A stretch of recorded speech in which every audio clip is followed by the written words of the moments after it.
የሰላም ሁኔታ እንዲሁም የህብረተሰቡ ተሳትፎና እየተሰሩ ያሉ ስራዎችን በተመለከተ እየተነጋገርን ቆይታ የምናደርግ ነው የሚሆነው። ፕሮግራሙን አዘጋጅቼ የማቀርብላችሁ ይካስ ማስረሻ ነኝ። የአማራ ክልል የሰላምና ጸጥታ ቢሮ ኃላፊ ዶክተር እሸቱ የሱፍ ቆይታ የምናደርግ ነው የሚሆነው። ዶክተር እሸቱ ስለሚኖረን ቆይታ ከልብ እናመሰግናለን። እኔም አመሰግናለሁ። በቆይታችን እየተነጋገርን ቆይታ የምናደርገው የአማራ ክልል የሰላም ሁኔታ በምን ሁኔታ ላይ ይገኛል የሚለውን እንዲሁም የህብረተሰቡ ተሳትፎና እየተሰሩ ያሉ ስራዎችን ነው እየተነጋገርን ቆይታ የምናደርገው። በአሁኑ ሰዓት የአማራ ክልል የሰላም ሁኔታ እንደ አማራ ክልል የሰላምና ጸጥታ ቢሮ ግምገማ በምን ደረጃ ላይ ይገኛል ከሚለው እስቲ ከዛ ሀሳብ እንጀምር። አመሰግናለሁ። የአማራ ክልል የሰላም ሁኔታ አሁን ከፍተኛ ለውጥ የሚታይበት ነው። ያው እንደምታስታውሱት ክልሉን የማፍረስ ክልሉን የመቆጣጠር መንግስትን የመቀየር በኃይል የመቀየር ፍላጎት የታጠቀው ቡድን ፍላጎት ነበረው። የዛሬ 3 ዓመት አካባቢ ነው የሚቀረው 3 ዓመት ሊሆነው። እንደምታስታውሱት አብዛኞቹ ከተሞች ጥላት ሰርጎ የገባባቸውም ጥላት የተቆጣጠራቸውም ከተሞች ነበሩ። በአሁኑ ሰዓት የያዛቸውን ቀበሌዎች፣ የያዛቸውን ትልልቅ ከተሞች፣ የያዛቸውን ወረዳዎች በመልቀቅ ላይ ነው ያለው። የተወሰነ በኪስ ቦታ የሆኑ ቀበሌዎች ላይ ራሱን የሚያጠናክርበት ራሱን የሚያደራጅበት ቦታዎች አሉ ካላልን በስተቀር በአብዛኛው በምናይበት ጊዜ የክልሉ የሰላም ሁኔታ የበልጥ መንግስት የሚመራቸው መንግስት የሚያስተባብራቸው አካባቢዎች እየሆኑ መጥተዋል። የጸጥታ መዋቅራችን የማድረግ ብቃቱ ከእለት እለት እያደገ እየጨመረ የመጣበት ሁኔታ ነው የምንመለከተው። ኃይል በስፋት ነው የምናባዛው። ሰላም አስከባሪ በስፋት እንመለምላለን፣ እናሰለጥናለን። ሚሊሻ በስፋት እናመለምላለን፣ እናሰለጥናለን። እነዚህን ኃይሎች ከመከላከያ ጋር እናቀናጃለን። ከክልሉ የጸጥታ ከፖሊስና ከአድማ መከላከል ጋር አቀናጅተን እንዲሰሩ እናደርጋለን።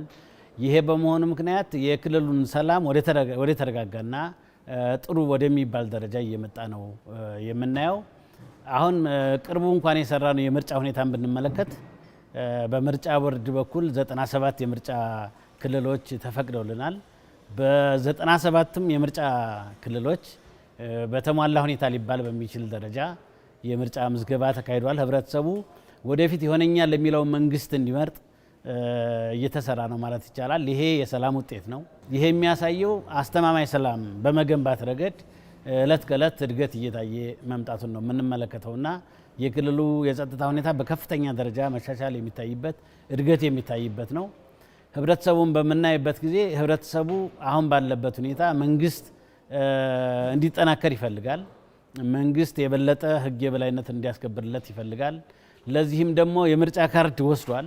መንግስቴን መሰረታለሁ፣ መንግስቴን መርጣለሁ፣ በምርጫ ይወስናለሁ ብሎ የምርጫ ካርዱን እየወሰደ ያለበት ሁኔታ ነው የምንመለከተው።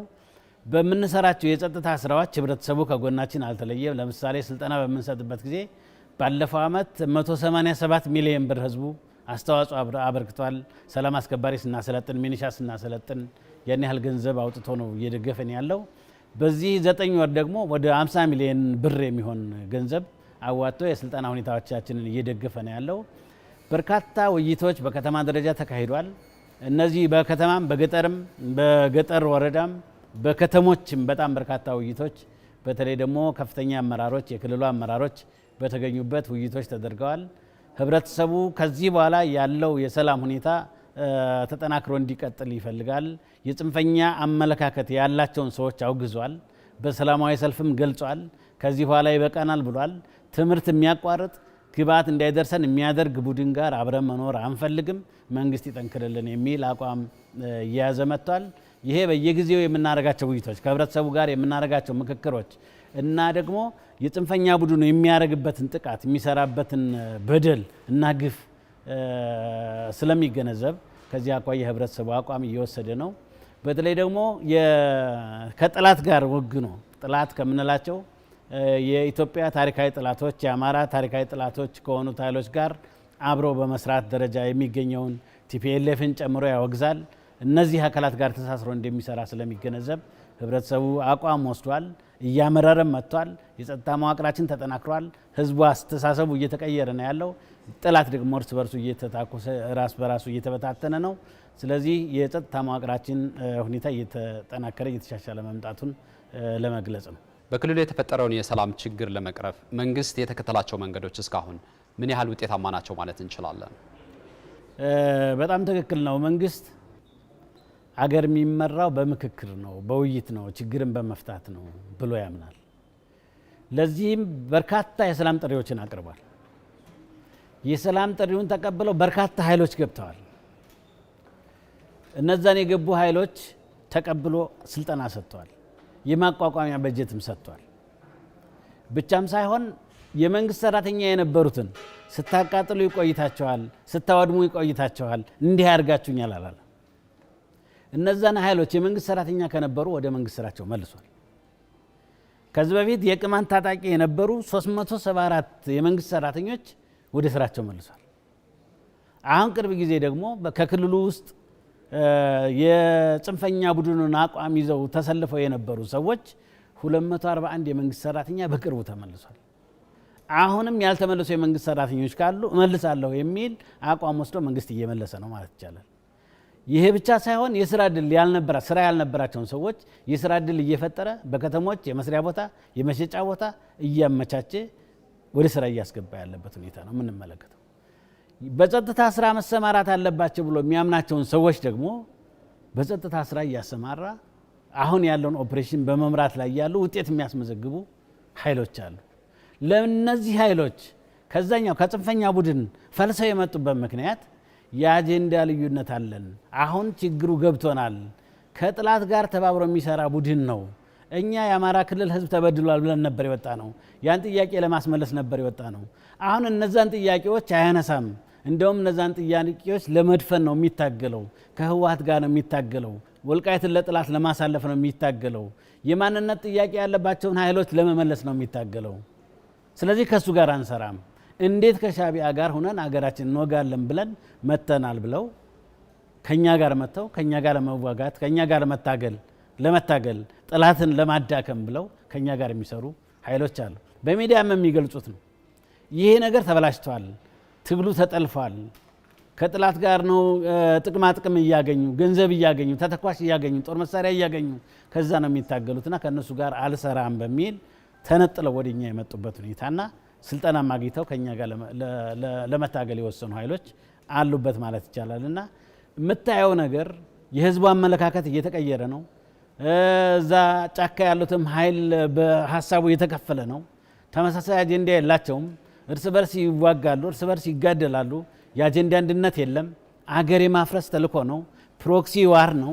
የውጮችን ተልኮ ተቀብሎ የመፈጸም ስለሆነ አገሬን አላደቅም፣ አገሬን አልወጋም፣ አገሬን አላፈርስም ብለው መጥተው ከኛ ጋር እየሰሩ ያሉ መሆናቸውን ነው የምንመለከተውና ይሄን ነው ማስገንዘብ የምፈልገው። እንደሚታወቀው መንግስት ክልሉን ሰላም ለመጠበቅ ከተከተለው መንገድ አንዱ የአክሳሪ ከሆነው አውዳሚ ከሆነው ግጭት ይልቅ የሰላም መንገድ ይሻላል በሚል የሰላም አማራጭ እንዳቀረበ ይታወቃልና እንደው የሰላም ጥሪው እስካሁን ባለው ሁኔታ ምን ያህል ውጤታማ ሆኗል ማለት እንችላለን? የሰላም ጥሪው እጅግ በጣም ውጤታማ ነው። የሰላም አማራጩን እስካሁን ባለፉት አመታት 33,000 የሚደርስ የታጠቀ ቡድን ከኛ ጋር መጥቷል። ይህ ኃይል አጀንዳውን እየተገነዘበ የመጣው በሰራ ነው ስራ ነው። ለህዝቡ ባስገነዘብ ነው ልክ ነው። ህዝቡ ጋር ባዋየ ነው ልክ ነው። እንደገና ከዛ የሚመጡትም ኃይሎች ለሌላው ሰው ያልገባው እንዲገባው በማድረጋቸው ምክንያት ነው። መንግስት የሰላም አማራጭ ያመጣው እና በሰላም ለመስራት እየፈለገ ያለው ጦርነት ማንንም ሀገር አሳድጎ ስለማያቅ በጦርነት ደግሞ የሀሳብ የበላይነት ማግኘት ስለማይቻል ጥያቄዎች ካሉ በቴብል ዙሪያ መፈታት እንዳለባቸው ስለሚያምን በዚህ ደረጃ በጣም በርካታ ስራ ተሰርቷል። ለምሳሌ የምክክር ኮሚሽን ተካሂዷል። በእኛ ክልል አይቻልም አይሞከርም እየተባለ የምክክር ኮሚሽን ከ7,000 የማያንስ ህዝብ የተሳተፈበት የምክክር ኮሚሽን ተዋቅሯል። አሉ የሚባሉ ጥያቄዎች የአማራ ክልል አሉ የሚባሉ ጥያቄዎች እዛ ተሰብስበዋል። የአማራ ክልል አመራር ካነሳው ጥያቄ ጫካ ያለው ኃይል የተለየ ጥያቄ የለው። እነዚህ ጥያቄዎች መፈታት ያለባቸው እዚህ ያለው አማራ ክልል ያለው አመራር ጥያቄዎች መፈታት አለባቸው ብሎ የሚያምነው በውይይት ነው። ጫካ ያለው ኃይል ደግሞ ጥያቄዎች መመለስ አለባቸው ብሎ የሚያምነው በጦርነት ነው። እንደውም አሁን ጥያቄዎቹን ወደ መመለስ ሳይሆን አንድ ቀንም ከኦነግ ሸኔ ጋር ተጋጭቶ አያውቅም። አንድ ቀንም ከህወሓት ጋር ተጋጭቶ አያውቅም። ከህወሓት ጋር አብሮ ሲሰራ ነው የሚታየው። ከህወሓት ጋር ሲወግን ነው የሚታየው።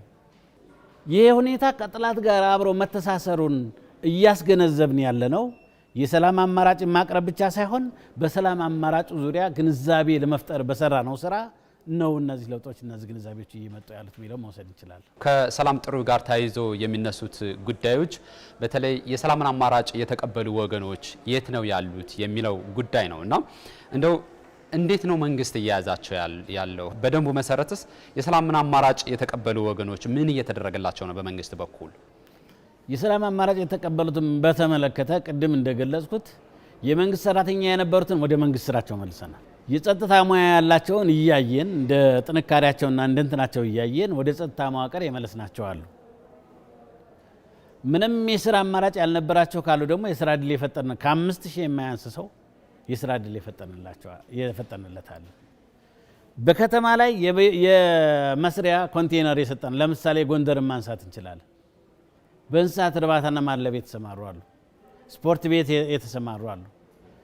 ሰብል ልማት ላይ ገብተው የስንዴ ልማት የሚያለሙ አሉ። ሰሜን ሸዋ እንትናማ መውሰድ እንችላለን። ደብረ ብርሃን በመስኖ ልማት የተሰማራ አለ። በጣም በርካታ ገንዘብ ያገኘ በስሩ ቀጥሮ የሚያሰራ ሰው አለ። ከጦርነት ከዛኛው ከግጭት ይልቅስ ዋነኛውን ጦርነት የማደርገው ድህነትን በማጥፋት ነው ብለው የሚሰሩ አሉ። ከ5000 የማያንስ የሰው ኃይል የስራ ዕድል የፈጠር ነው። ይህን መሰረት አድርገን ነው። አብዛኛው በግብርና ስራ ላይ ተሰማርቶ የነበረው ደግሞ ወደ ግብርና ስራ እንዲመለስ አድርገናል። የንግድ ስራ ላይ ከዚህ በፊት የንግድ ስራ የነበረው ወደ ንግድ ስራ እንዲመለስ አድርገናል።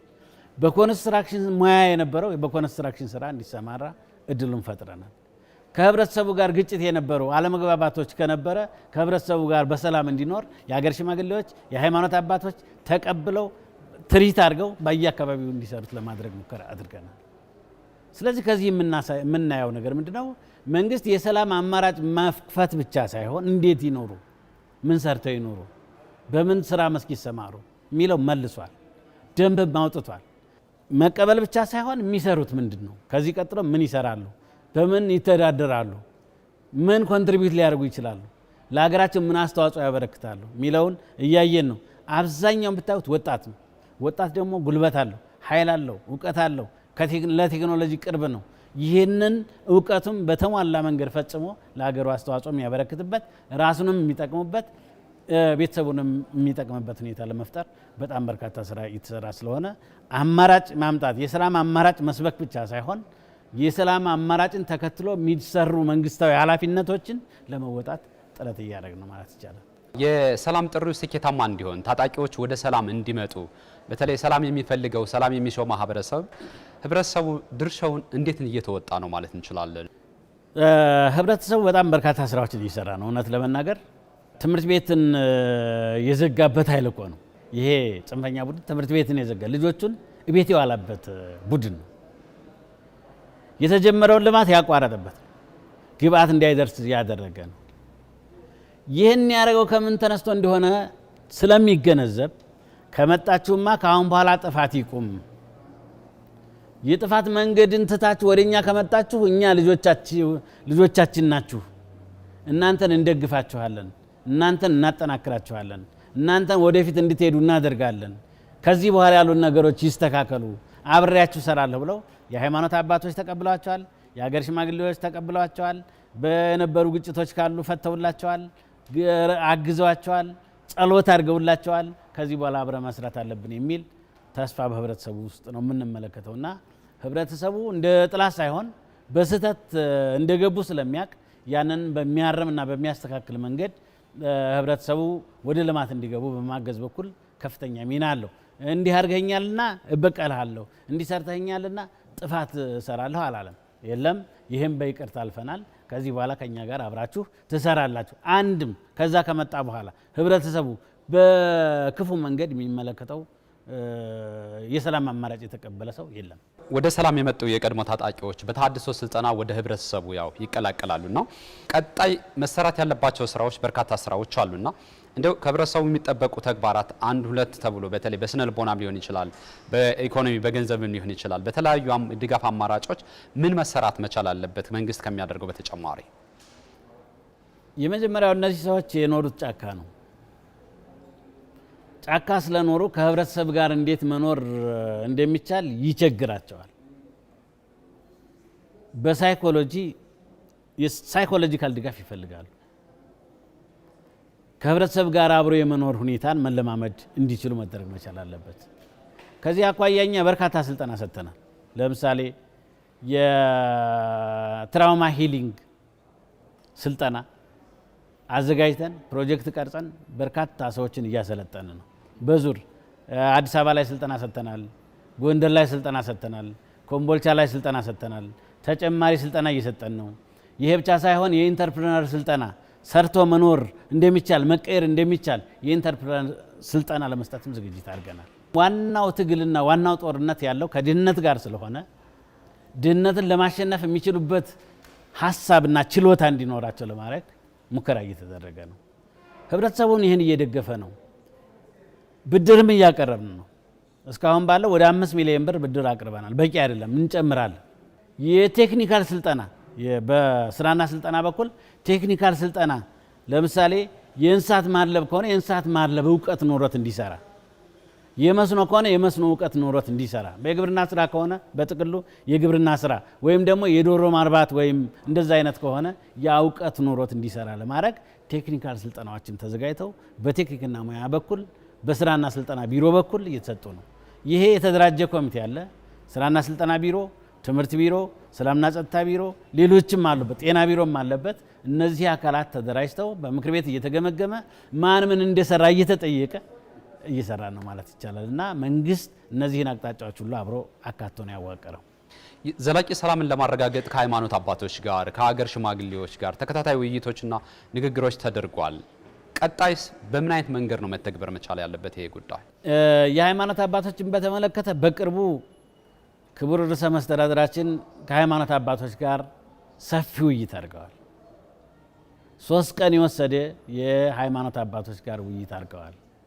ውይይት የተደረገው በሰላም ጉዳይ ላይ ነው። ውይይት ያደረግነው አገራችንን እንዴት ወደ ነበረበት ወደ ቀድሞ ታላቅነቷ እንመልስ የሚል ነው። በዚህ ላይ የሃይማኖት አባቶች ሚና ምን መሆን አለበት በሚለው ጉዳይ ላይ ምክክር አድርገናል። የሃይማኖት አባቶች ከዚህ ባለፈ አሉኝ የሚሏቸውን የመልካም አስተዳደር ጥያቄዎችም ለርዕሰ መስተዳድሩ አንስተዋል። ርዕሰ መስተዳድሩ ይሄን መነሻ አድርገው ለሰላም ይበጃሉ ያሏቸውን አቅጣጫዎችም አስቀምጠዋል። እነዚህን ጥያቄዎች የሚመለሱበት መንገድም የተለያየ ኮሚቴ ማዋቅረዋል። የተነሱት የመልካም አስተዳደር ጥያቄዎችም እንዲፈቱ አቅጣጫ ተቀምጧል። አንዱ የሰላም ጠንክ ስለሆነ የመልካም አስተዳደር ጥያቄ አለመፍታት አንዱ የሰላም ጠንክ ስለሆነ ይሄ ካልተፈታ በስተቀር ሰላማችንን ስለሚያናጋ በዚህ መንገድ መሰራት አለበት ተብሎ አቅጣጫ ተቀምጦ ኮሚቴ ተዋቅሮለት እየተገመገመ እየተመራ ነው ማለት ይቻላል። እና የሃይማኖት አባቶች ሚና ከፍተኛ ነው የሚለው መወሰድ ያለበት። የሀገር ሽማግሌዎች ከዚህ አኳያም ስራ ተሰርቷል። የሀገር ሽማግሌዎች መድረክ በባህር ዳር ተካሂዷል። ብቻም ሳይሆን በየአካባቢ የሀገር ሽማግሌዎች ይሄ ጫካ ያለውን ኃይል እያወያዩ እያመጡ እርቅ እንዲገባ እያደረጉ ነው። የሃይማኖት አባቶች እየተቆጡ ልክ አይደለም እያሉ ወደ መንግስት እየመጣ ያሉትን ጥያቄዎች በውይይት እንዲፈታ ለማድረግ በጣም በርካታ ስራዎችን እየሰሩ ነው ያሉት እና የሃይማኖት አባቶችም የሀገር ሽማግሌዎችም ሴቶችም ወጣቶችም እንደሚመለከታቸው አድርገን በጣም በርካታ ውይይቶች ናቸው የተደረጉት። የከተማ ወጣቶች መድረክ ተካሂዷል። የምሁራን መድረክ ተካሂዷል። የሴቶች መድረክ ተካሂዷል። ሁሉም ውይይቶች ስለ ሰላም ነው የመከሩት። የሰላም ሁኔታን በጋራ እንድንሰራ በማሰብ በጣም በርካታ መድረኮችና በዚህም የተገኙ ውጤቶች ስላሉ በዛ መንገድ መግለጽ ነው እንፈልገው። የሰላም ሁኔታ የተረጋጋ እንዲሆን ለማድረግ ህብረተሰቡ ባለቤት ነው። ህብረተሰብ ጉልበት ነው። ህብረተሰብ ኃይል ነው። ህብረተሰብ ተጽዕኖ ማሳረፍ ይችላል። ህብረተሰብ መገሰጽ ይችላል። ማስተካከል ይችላል። ያጠፋውን ተው ማለት ይችላል። ስለዚህ ዋነኛ የመፍትሄ አቅጣጫ ተደርጎ የሚወሰደው ህብረተሰባዊ ንቅናቄ ነው። በሰላም ጉዳይ ላይ በየመንደሩ በየሰፈሩ ይሄ ጽንፈኛ ቡድን ያለው በየመንደሩ በየሰፈሩ ነው። እኔ ሰፈር ይሄንን አመለካከት ይዘህ አትምጣብኝ ማለት ይችላል። ደሞም እያደረገው ነው። በየትኛውም አካባቢ እኮ ግጭት ይጀምራል። ህብረተሰቡ አካባቢን አበሳቆልክብኝ ብሎ ግጭት የጀመረባቸው አካባቢዎች እናውቃለን ማለት ከዚህ በፊትም ገልጸናቸዋል። ስለዚህ ዋነኛው ሞተር ህዝብ ስለሆነ የሰላም አማራጭን እንዲቀበል ተገዶ እንዲቀበል ማድረግ ስለሚችል ዋነኛ ባለቤት የምለው ህብረተሰቡ ነው። ሁለተኛ የሃይማኖት አባቶች ሁሉም እምነቶች ስታያቸው ስለ ሰላም ነው የሚያወሩት፣ ስለ አንድነት፣ ስለ እኩልነት ነው። ስለ አንድ ሃይማኖት የበላይነት የሚያወራ አንድም መጽሐፍ ወይም አንድም ቁርአን የለም። ስለ እኩልነት ነው፣ ስለ ጎረቤቱ ማክበር ነው፣ አብረው ስለ መኖር ነው፣ ስለ መቻቻል ነው። የአንዱ ብሔር የበላይ የአንዱ ብሔር የበታች አይደለም። አንዱ ሃይማኖት የበታች አንዱ ሃይማኖት የበላይ አይደለም። አንዱ ሴት የበታች ወንድ የበላይ ወይም ደግሞ እንደዛ አይደለም። ሰዎች እኩል ናቸው። እኩል መተዳደር አለባቸው። ይህንም በተመለከተ ወጣቶች መስራት አለባቸው። ይህም በተመለከተ የሀገር ሽማግሌዎች መስራት አለባቸው። ሰላምን በተመለከተ የሃይማኖት አባቶች መስራት አለባቸው። ሰላምን በተመለከተ መላ ህብረተሰቡ መስራት አለበት። በጠመንጃ ሰላም አናመጣም። ሰላም የምናመጣው በህዝባዊ ንቅናቄ ነው የሚል ነው። መውጫ መንገዱ ይሄ ነው። የሰላም እሴት መገንባት ዘላቂ ሰላም እንዲኖር ከሚያደርጉ ጉዳዮች አንዱ ነውና በዚህ ረገድ የሰላምና የጸጥታ ቢሮው ሰላም እሴት ግንባታ ላይ ምን ስራዎች እየሰራ ነው የሚገኘው? ከሰላም እሴት ግንባታ አኳያ እኛ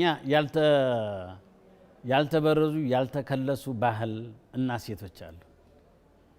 ችግር ከመጣ በሽምግልና የመፍታት፣ በውይይት የመፍታት፣ በምክክር የመፍታት ባህል አለ።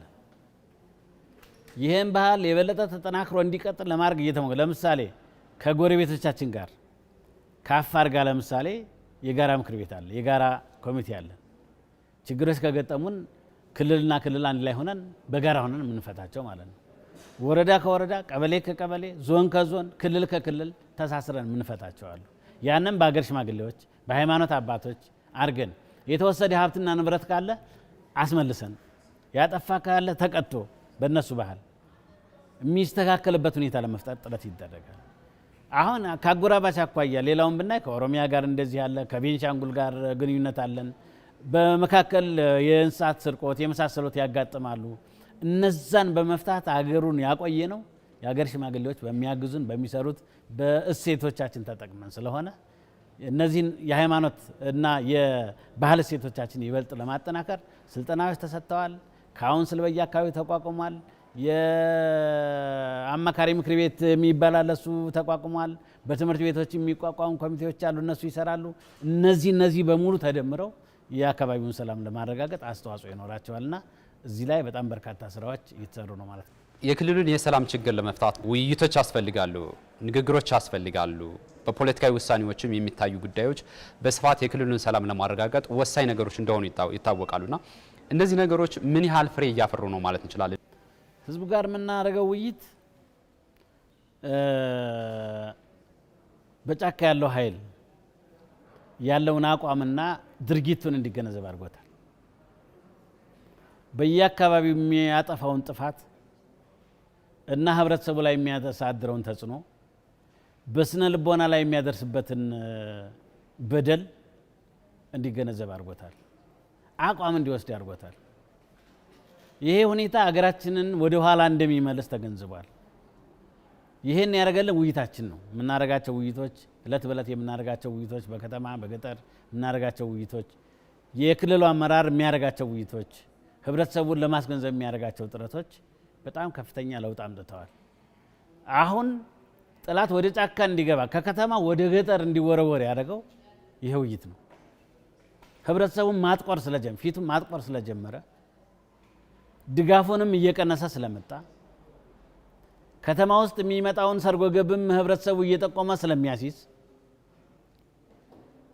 የሚሰጠውን ሎጂስቲክ እየቀነሰ ስለመጣ አሁን ጠላት ከከተማ እየወጣ ወደ ገጠር እና ወደ ሸለቆ እንዲገባ አድርጎታል። ከከተማ ተዋጊነት ወደ ጫካ እንዲገባ አድርጎታል። ቦታውን አስለቅቆታል። ይህን ያደረግነው ተደጋጋሚ ከህብረተሰቡ ጋር የምናደርገው ውይይት፣ ከሀገር ሽማግሌዎች ከሃይማኖት መሪዎች ጋር በምናደርገው ውይይት፣ እነሱ በሚያደርጉት ተጽዕኖ ከውይይቱ ተነስተው አብዛኛው ሰው ደግሞ እዛ ውስጥ ጫካ ውስጥ የነበረውን ሰው የለምና ቶሎ ትክክል አይደለም እያለ ስለሚያመጣ በርካታ ኃይል እኛ ጋር እንዲመጣ ስላደረገ አቅሙ እየተመናመነ መጥቷል ማለት ነው። 33,000 የታጠቀ ቡድን እኮ ከኛ ጋር መምጣት ማለት የውይይቱ ውጤት ነው።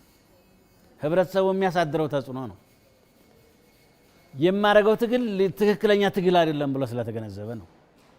የማረገው ትግል ጥላቶችን የሚደግፍ ነው፣ የኔን ሀገር የሚያደቅ ነው፣ የኔን ሀገር የሚያኮሰምን ነው፣ ጥላትን ግን የሚያፋፋ ነው፣ ለጥላት ዱላ እያቀበልኩ ነው፣ ለጥላት እየታገልኩ ነው የሚለውን ስለተገነዘበ ነው። ስለዚህ እነዚህ በሙሉ ያገኘናቸው ውጤቶች ከውይይት የመነጩ ናቸው። ተጨማሪ ደግሞ በምንሰራ ኦፕሬሽንም እና በመናደርገው ወታደራዊ እንትን የመጡ ናቸው ማለት ይቻላል። አሁን በጥቅሉ ከዚህ በፊት የነበረው የጥላት ኃይል የፖለቲካ የበላይነትም የለውም፣ የህዝባዊ ተቀባይነትም የለውም። ውስጡ እየፈረሰ ነው፣ ውስጡ እየተዳከመ ነው፣ ውስጡ እየተቦረቦረ ነው። እስካሁን ባለው በእናንተ በሰላምና ጸጥታ ቢሮ ግምገማ ክልሉ ላይ የተፈጠረው የሰላም ችግር በክልሉ ላይ በማህበራዊም በኢኮኖሚም በማንኛውም እንቅስቃሴ እንደናንተ ግምገማ የፈጠረው ችግር የፈጠረው ተጽዕኖ መገለጫዎቹ ምን ያህል ነው ማለት እንችላለን? የመጀመሪያ የደረሰብን ጉዳት የሚመስለኝ እኔ ስነ ልቦናዊ ስብራት። አማራ ትልቅ ነው። አማራ ትልቅ ህዝብ ነው። አማራ የሀገር መከታ ነው፣ የሀገር ምሰሶ ነው። ለሰው የሚተርፍ ክልል እርስ በርሱ እንዲደቅ አድርጎታል። በልማት ስራ ወደፊት መፈንጠር እየቻለ የነበሩትን ልማቶች እንዲያጣ ተደርጓል። 2 ዓመትና 3 ዓመት የትምህርት እድል እንዲያጡ የተደረጉ ህፃናት የ2 ዓመትና የ3 ዓመት ጋፕ ፈጥሯል። ይሄ ሪተርኑ ቀስ እያለ ጉዳቱ ቀስ እያለ የሚገባን ካልሆነ በስተቀር የትውልድ ጋፕ ይፈጥራል። በኢኮኖሚም ቢሆን በኢኮኖሚ ወደ ተሻለ ደረጃ መሄድ እየተገባን በኢኮኖሚ ወደ ኋላ እንድንመለስ አድርጓል። የኢንዱስትሪ እንቅስቃሴያችን ወይም ደግሞ የኢንቨስትመንት እንቅስቃሴያችን እያደገ መምጣት ሲገባው አማራ ክልል መጥቶ ኢንቨስት ለማድረግ ባለሀብት እንዲሸሸን ኢንቨስተር እንዲሸሸን አድርጓል። የነበሩት ኢንቨስትመንት ተቋማት በሙሉ አቅማቸው እንዳይሰሩ አድርጓል። ይሄ የኢኮኖሚ ኪሳራም የማህበራዊ ተቋማት ኪሳራም የስነ ልቦና ኪሳራም አጋጥሟል። አገር በመከላከል ሚና የሚኖረው ወጣት በጦርነት እንዲበላ አድርጓል። ስለዚህ ዘርፈ ብዙ ነው እንትኑ ጉዳቱ። ከዚህ አኳያ የአካባቢው ማህበረሰብና ጠቅላላ ህብረተሰቡ ይህን ተገንዝቦ ይህንን ጽንፈኛ ቡድን እና የታጠቀ ቡድን ኋላ ቀር ቡድን ከትምህርት ጋር የተጣላ ቡድን ከማህበራዊ ሁኔታን ህብረተሰቡን ለማኮስመን የተዘጋጀ ቡድን የራሱን ትውልድ ለማቀጨጭ የተፈጠረ ቡድን ያለ ምህረት መታገል ያለ ምህረት ማኮስመን ይገባዋል ማለት ነው። እንደዛ ነው መደረግ ያለበት። በቀጣይ በክልሉ ውስጥ ያለውን ችግር በሰላማዊ መንገድ በንግግር በውይይት እንዲፈታ ከማን ምን ይጠበቃል? ከማህበረሰቡ የሚጠበቀው ነገር ምንድን ነው? ማህበረሰብ ስልጡን መሆን አለበት። ስልጡን ማህበረሰብ ማለት ነው ሲቃወምም በምክንያት ነው፣ ሲደግፍም በምክንያት ነው። ልማቱን የሚያቃጥልበት ቡድን ካለ እንደ ወዳጅ ማየት የለበትም፣ እንደ ጥላት ማየት ያለበት። የጀመራትን የልማት ስራ የሚያስተጓጉልበት ከሆነ ጥላት ነው መግጠም ነው ያለበት። አይዞህ የኔ ጀግና ማለት የለበትም። ለዚህ አስፈላጊው መስዋዕትነት ነው መክፈል ያለበት። የህግ የበላይነትን አስከብሮ መንግስት መመስረት እየተገባው በኃይል አንተ የመረጥከውን መንግስት ምን አገባህና ነው የምትመርጠው ብሎ በኃይል መንግስት ሊሆን የሚፈልገውን ኃይል ዞር በል ማለት ያለበት። መንግስትን እኮ የምመርጠው እኔ በምርጫ ካርዴ ነው፣ አንተም ተወዳደርና እመርጣለሁ ነው እንጂ በጠመንጃ መንግስት ሆናለሁ የሚለውን እንደ ጥላት ነው ማየት ያለበት። ስልጡንነት ማለት ይሄ ነው። በጠመንጃ ወደ ኃላፊነት የሚመጣ ኢትዮጵያ ውስጥ አማራ ክልል ውስጥ በኃይል የሚመጣ መንግስት አይኖርም። ይሄንን ማውገዝ አለበት የሚለው ይዞ ህብረተሰቡ ከዚህ አኳያ የሚጠበቅበትን አሟልቶ መፈጸም አለበት። የሚያጠፉትን መገሰጽ አለበት። ሲያጠፉ አለመደገፍ፣ ሰርገው ሲገቡ መጠቆም እና አጠቃላይ ሂደታቸውን ማስታገስ አለበትና ማስታገስም ስለሚችል አቅምም ስላለው ፓወርም ስላለው በየአካባቢው ተሰግስገው እሱ ውስጥ ገብተው ስለሆነ የሚያጠፉት አጥፊ ቡድን ጋር አብሮ አለመሰለፍ፣ ማጋለጥ እና አስፈላጊውን እርምጃ መውሰድ ይኖርበታል ህብረተሰቡ ብዬ ነው የማስበው። አሁን ሀገራችን ኢትዮጵያ 7ኛው ጠቅላላ ምርጫ በግንቦት ወር ታካሂዳለች። እንደ አማራ ክልል ይህንን ጠቅላላ ምርጫ ለማካሄድ ሰላም በመጠበቅ በኩል ሰላምና ጸጥታ ቢሮ ምን ያህል ዝግጅት አድርጓል? በክልሉ ያለውን ምርጫ በሰላማዊ መንገድ ተጀምሮ እንዲጠናቀቅ ቀጣይ የመውጫ መፍትሄ መንገዶች ምንድናቸው የሚለውን የመጨረሻ እናድርግ። ዶክተር፣ ምርጫን ለማሳካት በቂ ዝግጅት አድርገናል። ምርጫውን የሚመራ አስተባባሪ ኮሚቴ አለን። ምርጫው በሰላማዊ መንገድ እንዲጠናቀቅ፣ በዲሞክራሲያዊ መንገድ እንዲጠናቀቅ፣ ህዝቡ የሚያመንበት ፓርቲ ወደ ስልጣን እንዲመጣ እንፈልጋለን። ለዚህም እቅድ አውጥተን እየሰራን ነው። ለዚህም ማስተማማኝ ዝግጅት አለ። ዝግጅት ያደረግነው የክልሉ ጸጥታ ኃይል ብቻ አይደለም። መከላከያም ይህንን በትኩረት ይዞ ይሰራል። እያንዳንዷ ምርጫ ጣቢያ ላይ ሰው ኃይል አለ። በአካባቢ ሚኒሻ የሚሰራውን በአካባቢ ሚኒሻ እንሰራዋል። በሰላም አስከባሪ የሚሰራውን በሰላም አስከባሪ እንሰራዋል። በመከላከያ የሚሰራውንም በመከላከያ እንሰራዋለን። ስለዚህ ምርጫ ማካሄድ አስበን የሚስተጓጎልም ምርጫ ጣቢያ አይኖረን፣ ምርጫ ክልልም አይኖረን። ስለዚህ በብቃት እንሰራዋለን። እስካሁንም እኮ ተኩሶብናል። ምርጫ ጣቢያ እንዳንከፍት አንዳንድ ጊዜ ምርጫ አስፈጻሚዎችን ያግትብናል፣ የእኛን ጸጥታ ኃይል ላይ ይተኩስብናል፣ ድንገተኛ ጥቃት ያደርሳል። እንደዛም ሆኖ የተፈቀዱልን ምርጫ ጣቢያዎችና ምርጫ ክልሎች 100% ምዝገባ ስለጨረስ የምርጫ እውነትም ግንቦት 24 ሲካሄድ በተሟላ ሁኔታ እንፈጽመዋለን። በጣም በቂ ዝግጅት ነው ያደረግነው። ከዚህ አኳያ ብዙ ችግር የለም ብለን እናስባለን። ይህን ማስተጓጎል በህልውናችን ላይ ስለሆነ ህልውናችንን ማስከበር ስለምንፈልግ የጥላት ኃይሎቻችን ይሄን ምርጫ እንዳናሳካ ስለሆነ የሚፈልጉት አንገታቸውን እናስደፋው ደግሞ እዚህ ምርጫ ስለሆነ ሌት ቀን ብለን እናሳካው ነው ማለት ይቻላል። መውጫ መንገዶች ላይ የተባለውን በተመለከተ የመውጫ መንገዱ አንድና አንድ ብቻ ነው። ሰላማዊትና ሰላማዊት ብቻ ነው። የኃይል አማራጭ ቢሆንማ እኛ የታጠቅን እኮ ነው። እኛ እኮ ብዙ ወታደር አለ። እርምጃ መውሰድ የሚያስችል ህጋዊ ስልጣን አለ። ይሄንን ለማድረግ የሚያስችል ብቃትም አለ፣ ኃይልም አለ። እኛ ኃይል አለን ብለን የመጨረሻውን ጥይት ስላልተኮስን ነው እንጂ ከመሬት ልናጠፋው እንችላለን። ነገር ግን ውይይትም እያደረግን በተቻለ መጠን በውይይት ነገሮች እንዲፈቱ ባለን ፍላጎት ነው እንጂ አንዳንድ የትዕግስት እየወሰድን እንትን የምናደርገው የሽፍታ ቡድን ስለሚያሸንፈን አይደለም። የኛ መከላከያ ሰራዊት እዚህ ላለ ለመንደር ለሰፈር ጽንፈኛ አይደለም የተደራጀው። ማንም የሚፈራው ማንም የሚንበረከክለት ነው። በቀላሉ እንትን የሚል አይደለም። አሁን እዛም እዚህም የሚዘርፈው ዘራፊ ቡድን ስላለ ከኛ አቅም በላይ ስለሆነ ነው የሚል ግምገማ የለን። ከተደራጀ የአካባቢ ሰላም አስከባሪ ጠርገዋል፣ መጥረግ ይችላል፣ ጠርገዋል። ይህን ደግሞ እያደረግን ነው፣ ወደፊትም እንደዛ እናደርጋለን።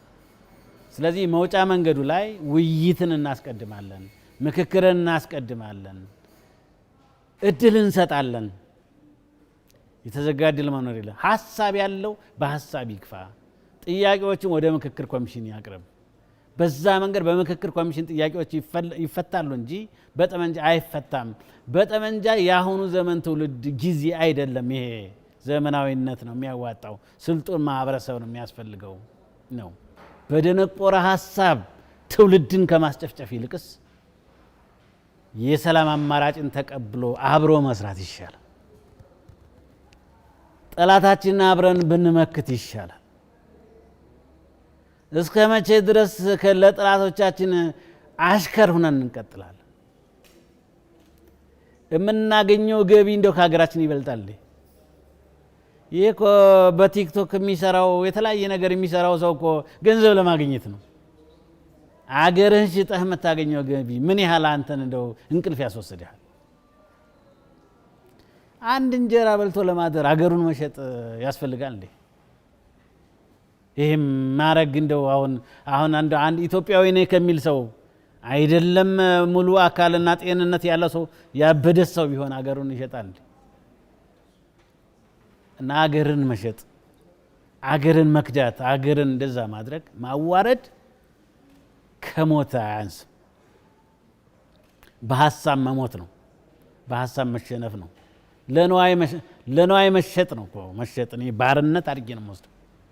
እንዴት በተዘዋዋሪ ሀገሩን ያጠቃል ሰው።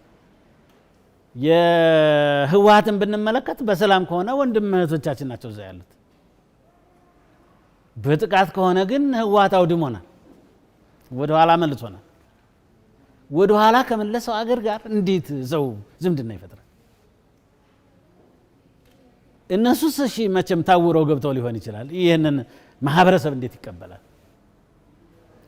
ሉዓላዊነትን ለማስከበር የአገር መከላከያ ሰራዊት ወደ ግንባር ሲሄድ ከኋላው የወጋው እኮ የኛ ጽንፈኛ ነው። ምን ማለት ነው?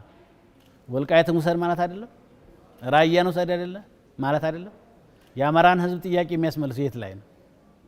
የአማራ ህዝብ ጥያቄ አዲስ አበባ መድረስ አልችላል የሚል ጽንፈኛ ቡድን ይል የነበረ ጽንፈኛ ቡድን አሁን ጎጃም እንደ ልብ መሄድ አልከለከለም፣ አላጎሳቆለም፣ ወደኋላ አልመለሰም። ይህን ለምን እንደግፋለን? ይህ ምን ማለት ነው? እና ሰከን ማለት ጥሩ ነው። አገራችንን ለጥላት አሳልፎ መስጠት በጣም በጣም ከባድ እንደው ከማንም ሰው የማይጠበቅ ስለሆነ ይህንን ለማስተካከል ጥረት ማድረግ አለብን። ህብረተሰቡ ማወቅ አለበት፣ መገንዘብ አለበት፣ ፊት ለፊት መጋፈጥ አለበት። ማውገዝ ብቻ አይደለም፣ ፊት ለፊት እገጥማለሁ። ከዚህ በኋላ አንተን ነው የምገጥምህ፣ ቤት መጥቼ በቃ ትገለኛለህ እንጂ ቤት መጥቼ ነው የምገጥምህ ማለት አለበት። እኔ ልጆችን ሀገር ለምን ታወድምብኛለህ? የወደፊት እጣዬን ለምን ታጨልማለህ ብሎ በዛ መንገድ ህብረተሰቡ መነሳት አለበት። ጫካ ያለውም ኃይል እንግዲህ ከዚህ እርሙን ያውጣ። ይሄንን ክልል አያሸንፍ።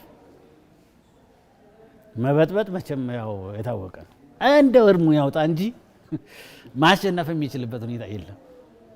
ይህንን መንግስት በኃይል መገልበጥ አይቻልም። ያዩታል። ግንቦት 24 ይምጣ። ግንቦት 24 ከተሸነፍን ይሄ መንግስት ይለቃል፣ ለአሸናፊ ፓርቲ ይሰጣል ኃላፊነቱ።